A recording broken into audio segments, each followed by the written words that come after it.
আসসালামু আলাইকুম। আজকে লুডো থাকাবো দেখবেন সবাই। এই যে এখানে পেঁয়াজটা একটু ভাজি করতেছি এখন হালকা ভাবে। দেখেন নুডলসটা এখানে সিদ্ধ করে রেখেছি। টমেটো দেখছেন কাটে রেখেছি, কাঁচা নুডলসের মশলা একটা নুডলসের প্যাকেটে খুলে রেখেছি। আমাদের পেঁয়াজটা হয়ে গেলে এখন তারপরে আমরা কি করব, ওইটাকে মশলা দিব। ছোট্ট একটুটা দারচিনি, একটুটা তেজপাতা দিয়ে দিতেছি, তেজপাতা, আদা চামচ আদা রসুন, একদম কম মশলা ভিতরে থাকবো, খালি নুডলসের প্যাকেটের মশলা গুলো দিয়ে আর কিছু না। আমরা ওখান থেকে মুরগির প্যাকেটে যে তেলগুলো আসলে সয়া সস এটা দিয়ে দিব। আমরা দিয়ে দিব একটু সস, আধা চামচের মতোই। তারপরে দিয়ে দিব টমেটো, কাঁচামরিচ গুলা কাটা। একটু ভালো করে একটু হালকা একটু কষা নেবেন।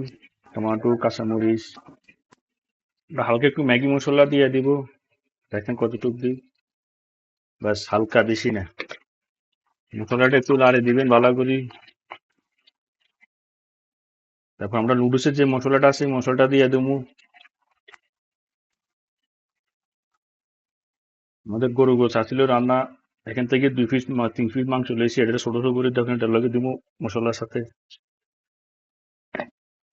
দিয়ে একটু লাড়াচাড়া করবো। তারপরে লাস্টে ডিম দিব, একটু মশলাটা ভালো করে কষানি হোক। আমরা এখন 3টা ডিম ভাঙি লুমু গ্যাসের মধ্যে হবে।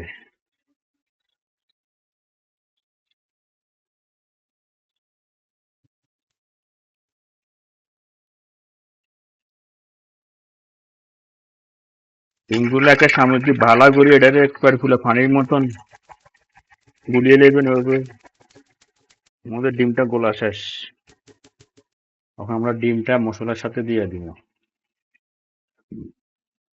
এই ডিমটা দেওয়া শেষ, আমরা ডিমটা একটু হালকা লাড়ে দিব যেন না লাগে যায়, মশলার সাথে যেন নিচে যেন না লাগে, ওই লাড়তে হবে ডিমটা।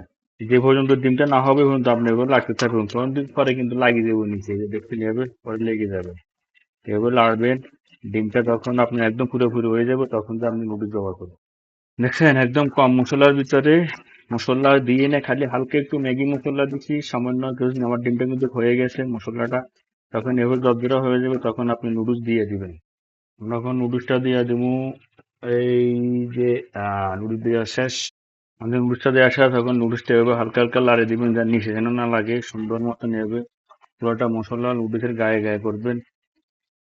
এখন যে যে মশলাটা দিয়ে দেবো নুডলসের মাধ্যমে, দেশে লাস্টে দিবেন একটু অর্ধেক, আর অর্ধেক মশলার সাথে দিয়ে দিবেন পেঁয়াজ আদা রসুনের লগে। এখন আমরা এটাকে ভালো করে মিক্স করে আলাদা, মশলাটা একদম ভালো করে মিক্স করবেন। এভাবে মশলাটা তো মিক্স করা শেষ, সবগুলো মশলা আমাদের নুডলসটা হয়ে গেছে, একটু ঘনা নেই, আর অল্প কতক্ষণ লাগবে।